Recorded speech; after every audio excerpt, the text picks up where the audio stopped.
आपका एक बार फिर से स्वागत करता हूं। वीबुक्स के इस वीडियो में आज हम जानने वाले हैं कैसे हम अपने अकाउंट को अपने अकॉर्डिंग कस्टमाइज कर सकते हैं सेटिंग्स में जा कर के। यहाँ पर हम जानेंगे सेटिंग्स और प्रीफरेंसेस के बारे में। तो चलिए हम वीबुक्स अकाउंट में लॉगिन कर लेते हैं।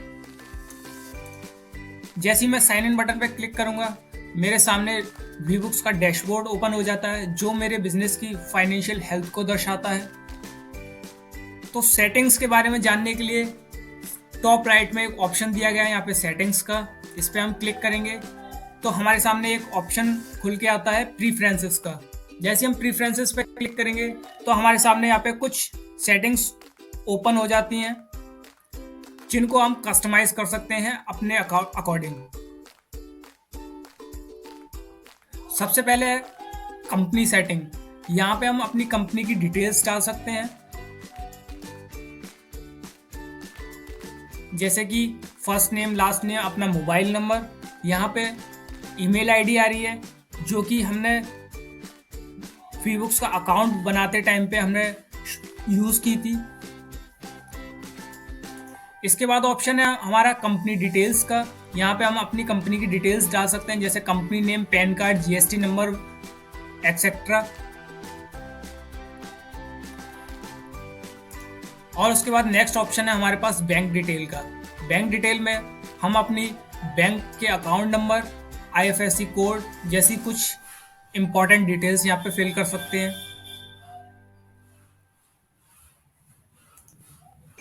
नेक्स्ट ऑप्शन पे चलते हैं हम कस्टमर्स एंड वेंडर्स पे। बाय डिफॉल्ट ये इंडिविजुअल पे सिलेक्ट रहता है, चाहे तो आप इसको बिजनेस पे भी सिलेक्ट कर सकते हैं। कस्टमर के फॉर्म पे अगर आपको रिमार्क दिखाना है तो यहाँ पे आप चेक करेंगे और सेव बटन पे क्लिक करेंगे तो जब भी आप कस्टमर ऐड करेंगे वहां पे आपको एक कॉलम मिल जाएगा रिमार्क का। ऐसा ही वेंडर के फॉर्म पे है, जैसे आप वेंडर फॉर्म पे रिमार्क को चेक करेंगे, जब भी आप वेंडर ऐड करेंगे फिर नेक्स्ट टाइम से तो आपको एक ऑप्शन एक्स्ट्रा दिखाएगा रिमार्क का। इसके बाद है हमारे पास आइटम ऑप्शन। आइटम में सबसे पहले हमारा मेडिकल सेंट्रिक फील्ड। अगर हमारा कोई मेडिकल से रिलेटेड बिजनेस है तो हम यहाँ पे मेडिकल सेंट्रिक फील्ड को इनेबल कर देंगे, चेक करके सेव कर देंगे तो कुछ इंपॉर्टेंट डिटेल्स हमें वहाँ पे शो होने लगती हैं। तो चलिए मैं आपको दिखाता हूँ एक बार इसको चेक करने के बाद।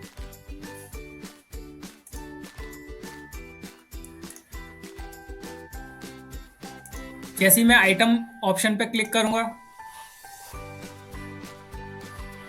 ऐड न्यू पे क्लिक करूंगा तो देखिए ये कुछ मेडिकल सेंट्रिक फील्ड है जो हमारे बिजनेस के लिए इम्पोर्टेंट है, मेडिकल बिजनेस के लिए इम्पोर्टेंट है, वो फील्ड हमें यहाँ पे शो होने लगती है।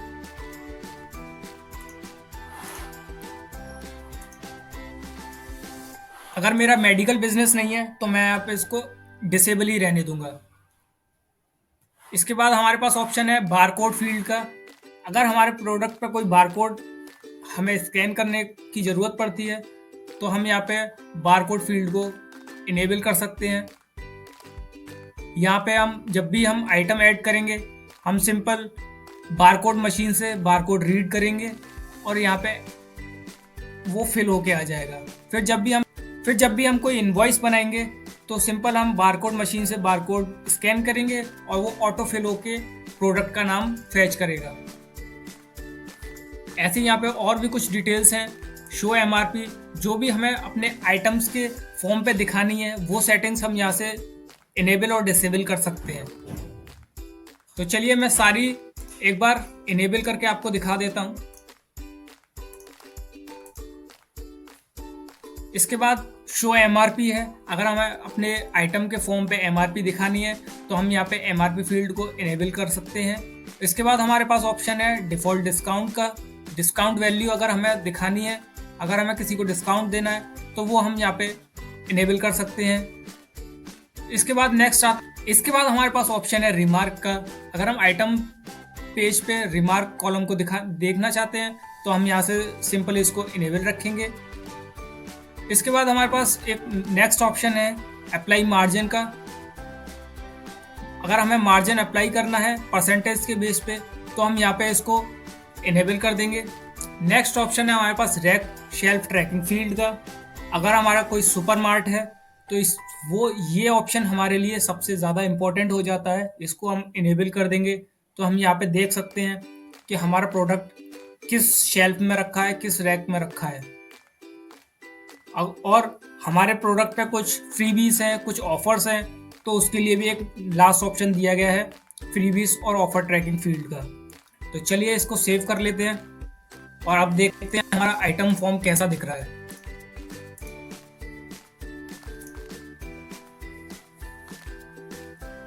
तो देखिए यहाँ पे एमआरपी फील्ड इनेबल हो गई है। एमआरपी फील्ड के आगे एक एडिट मार्जिन का ऑप्शन आ गया है, जो कि हम परसेंटेज के बेस पे भी मार्जिन दे सकते हैं। इसके बाद है हमारा बारकोड फील्ड। अगर हमारे प्रोडक्ट पे कोई बारकोड है तो हम यहाँ पे एंटर कर सकते हैं। नेक्स्ट आ गया है हमारा medical centric field. Medical centric field medical business के लिए बहुत ही इंपॉर्टेंट हो जाता है।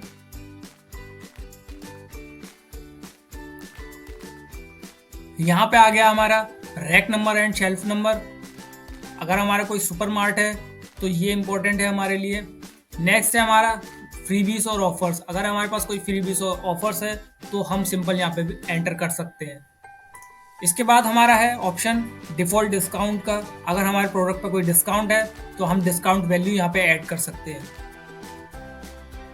और लास्ट में हमारा दिया गया है रिमार्क का।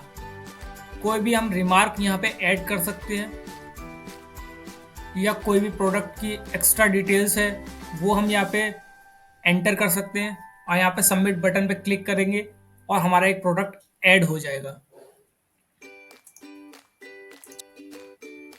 इसके बाद हमारा ऑप्शन है सेल्स की जनरल सेटिंग। जनरल सेटिंग में सबसे पहला ऑप्शन है हमारा वाटरमार्क। जैसे ही हम इसको इनेबल कर देते हैं तो हम सेल्स इनवॉइस पे वाटरमार्क ऐड कर सकते हैं। जो भी हमें वाटरमार्क में टाइप करना है वो हम यहाँ पे टाइप करेंगे और जब भी हम इनवॉइस को प्रिंट करेंगे वो टैक्स हमारा एज अ वाटरमार्क हमारी हर इनवॉइस पे प्रिंट होकर के आएगा। इसके बाद हमारा ऑप्शन है आइटम डिस्क्रिप्शन का। अगर हमें सेल्स फॉर्म पे आइटम का डिस्क्रिप्शन शो करना है तो हम यहाँ से इसको इनेबल रखेंगे, वरना हम डिसेबल रखेंगे। इसके बाद हमारा ऑप्शन है सेल्स फॉर्म पे रिमार्क कॉलम को इनेबल और डिसेबल करने का। इसके बाद हम चलते हैं एस्टीमेट ऑप्शन की तरफ। एस्टीमेट ऑप्शन में भी हमें कुछ सेटिंग्स देखने के लिए मिल जाती है, जैसे कि customer note, item rate, term and condition और अटैच फाइल। ये कुछ ऐसी फील्ड है जिनको हमें बार बार एडिट करने की ज़रूरत नहीं पड़ती है, तो सिंपली हम यहाँ से इन्हें डिसेबल भी रख सकते हैं।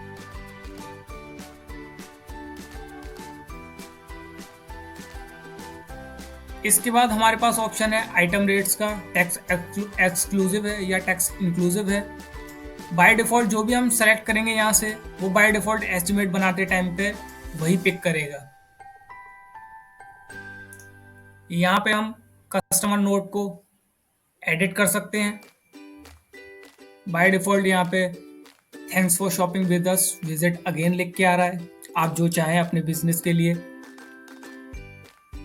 कस्टमर नोट लिख सकते हैं यहाँ पे। और उसके बाद टर्म एंड कंडीशन का फील्ड है। टर्म एंड कंडीशन में आप इसको चेंज भी कर सकते हैं। टर्म एंड कंडीशन और कस्टमर नोट जैसी आप कुछ फील्ड अपने एस्टिमेट फॉर्म पे हर बार दिखाना चाहते हैं, जब भी आप एस्टिमेट बनाएं तो यहाँ से आप इसको इनेबल रख सकते हैं। यहाँ पे दिया गया है कुछ एस्टिमेट प्रीफिक्स। जो भी आप प्रीफिक्स रखेंगे जब भी आप एस्टिमेट बनाएंगे वो बाय डिफ़ॉल्ट प्रीफिक्स सेलेक्ट होके आएगा वहाँ पे।